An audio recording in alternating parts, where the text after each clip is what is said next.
This is an interview with Mrs. Lucia Wilson in Boise, Idaho. Mrs. Wilson attended the Institute from 1928 to 1932. The interviewer is Wilma Woods. Get going there. Okay. Well, first of all, what years did you attend the Institute? 1928 to 1932. Okay. Did you graduate from there? Yes. Okay. We'll just kind of go down the list and see what we can. All right. Were your parents apprehensive about sending you to a coeducational school? No, I had two older brothers go there ahead of me, and they knew all about it, had been there many times, and thought it was just wonderful. Just wonderful. Mm-hmm.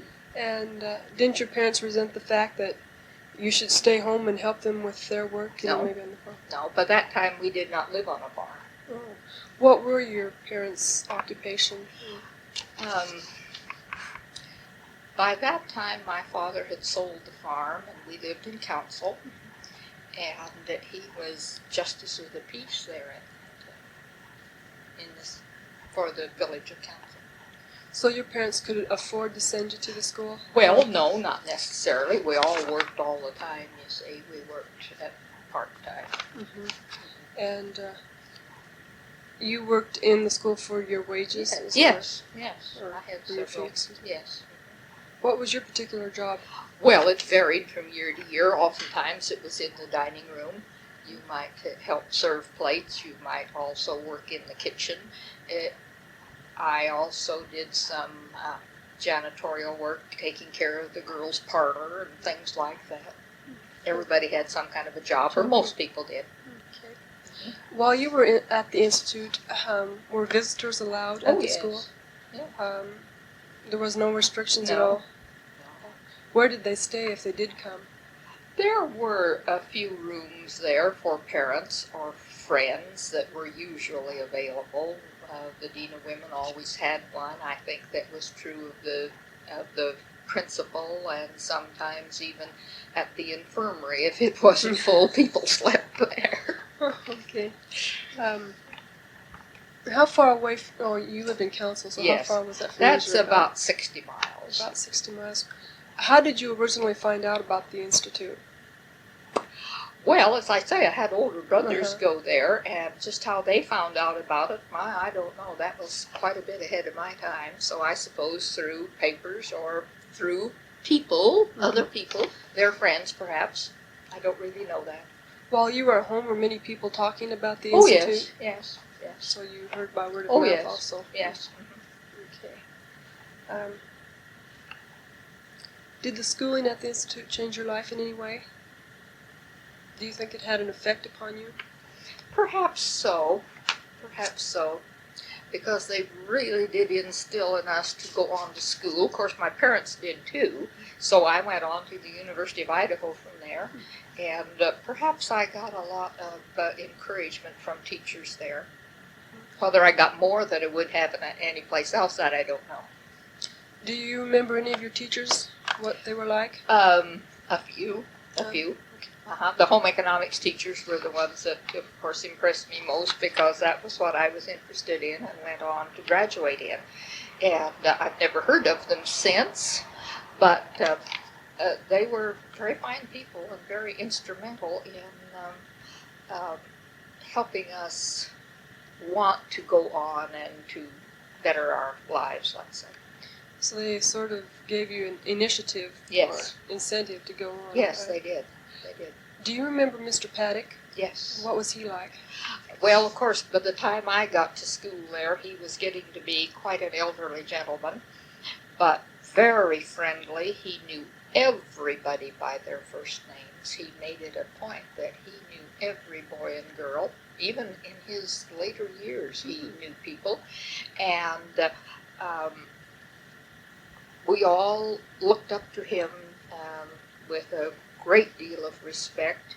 He gave lots of talks at our assemblies, and many times small groups were invited to his home, and things like that, where he really got to know us, we got to know him. And then his daughter lived nearby there, and she did somewhat the same thing. That was Mrs. Morgan, in getting acquainted with the students and really inspiring us to and helping us. They helped us a lot if anybody got homesick. Did you ever hear Mr. Paddock speak? Was he Oh, moving, yes. powerful, Oh, eloquent? very, very, very much so. He was also a minister, and so had wonderful background training and very good at speaking. Do you remember Miss Slocum? No. No, she No. wasn't there when you... No, I've heard my brothers talk of her, but I did not know her, just of her. Mm-hmm. Then who was the dean of girls at the time that you went to school? I can't recall her name. I couldn't say. Okay. Then you didn't remember Mr. Marriott either? No. Okay. Are there any other faculty? We talked a little bit about faculty member, but any in particular that you'd like to name that you were impressed with, or? Well, the Fred Robinsons were wonderful, wonderful faculty members. They were from over here at the College of Idaho. They both are deceased now, but they had a lot to do with helping the young people at my generation there. They were really fine, Fred and Peggy Robinson. I've heard others mention them. Yes. Okay. What type of discipline did the teachers use at the school? Were they strict? Were they lenient? What methods did they use? Well, I can't remember hearing an awful lot of discipline. Everybody was busy, either working or studying. We had lots of athletics and things to do, and that is tennis and then football and basketball and all that kind of thing. And I don't think there was as much thought of discipline in those days as perhaps there is now. I never was really much aware of it. Were there any pranks or vandalism during the... Oh, I suppose there were lots of pranks. You couldn't have a bunch of kids without having pranks. But I don't recall very much vandalism. I don't think that there was. Do you know if anyone was expelled from the school? You said there was not too much... I suppose physical occasionally problems. one, but I couldn't really recall, but no doubt that did happen. But I don't recall it, but I suppose it probably did. There again, you couldn't have that many without having something of that nature happen in all likelihood. How strict was the school itself? Was it a strict school, or was it lenient? Were they strict in controlling the mixing of the boys and girls? No, because we always had lots of parties and lots of dances. We all ate together, and no, I'd say they were not strict at all. Did the school have any set rules, like no smoking, no... Well, of course there was no smoking, but in those days, very many, not very many, and certainly no young people ever smoked anyway that I ever knew of, unless they, just hid out and tried one out sometime and got real sick or something of that sort. What were the classes like? Was the curriculum basically the same as any other high school? Pretty much the same. Mhm. English, history, Were- drama. Okay. Were there adequate materials when you went to school? Was there Yes. books? Oh, yeah. Was there a library at the time? Yes, Carnegie Library there. And was that a good library? Very good. Very good. Okay. Let's see. In what way did religion play a role in the school? Well, Mr.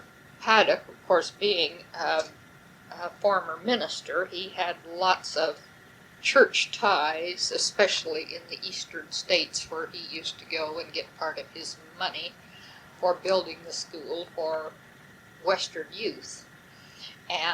But no one was ever required to join any church. Sundays, most everybody went to church. It was kind of a spree, You could always go wherever you wanted. You just signed up which one you were going to. And most of the time, everybody, just walked to town, walked to church.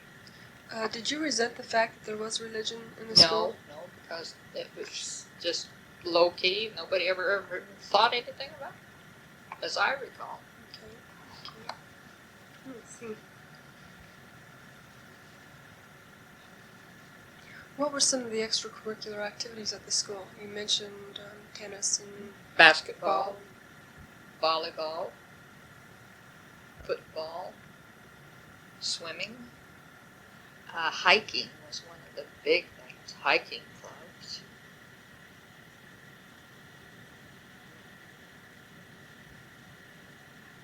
Well, that just about does it. Doesn't sound like much, but everybody seemed to be able to take all of the kinds of sports that they were really interested in. Were you in any sports? Basketball and tennis. Those were primarily the ones. A little bit of swimming, but mostly basketball and tennis. Did you compete with other high schools or other teams? Yes. Did you say they had dances every so often? I think practically every Saturday night. Saturday night. And they were probably well chaperoned, do you think? Well, all the teachers went too. Everybody went. Okay. Do you remember the May 1st celebration? Yes. What was that like? Well, just kind of like any other May 1st celebrations. They had lots of games, and I suppose by that time they were always playing baseball, but yet they did a lot of track. Maybe track was what they did for the May Day. I can't just recall all that. But it was very interesting with lots of festivities, picnics, parents, friends, lots of people came for the May Day. A big occasion. Yes, yes. Do you remember anything of Weiser at that time? Yes. What was it like? Was it a small, thriving community? Or? It was a rather thriving community. It just looked very much like it does right now. It has changed a little, but not a lot. One hotel burned down, but it was a nice little town. Do you remember any of the leading businesses or people of the town? Not really, no. Because I didn't have very much to do with that. Were you allowed to go into town very much? Yes. Anytime? Just about any time anybody wanted to, they could go to town. Let's see, what else do I want to ask? Do you think there was any resentment from the Weiser community or Weiser High School that this institute was in operation? Oh, I don't think so. It was a good friendly rivalry between the Weiser High School, just like it is between Napa Caldwell or, here in town, all that kind of thing. But I don't believe anybody ever resented. Okay. Not to my knowledge, but maybe young people didn't know about those things then. We paid no attention, I suppose, to that type of thing. Do you know if there was any financial support from sources in Idaho or in Weiser for the school? I don't believe there was. At all? Not that I would know of. I think most of it came from Eastern donors and friends of Mr. Patek's is where the most of it came from. Why do you think Easterners would want to contribute money to a Western school? Oh, because they thought there were no opportunities for Western youth. I think even at that time they didn't understand how developed the West was. I think they thought everybody was hiding behind a rock, that type of thing, even in those days. Do I understand correctly that most of the teachers came from the East? Not all, no.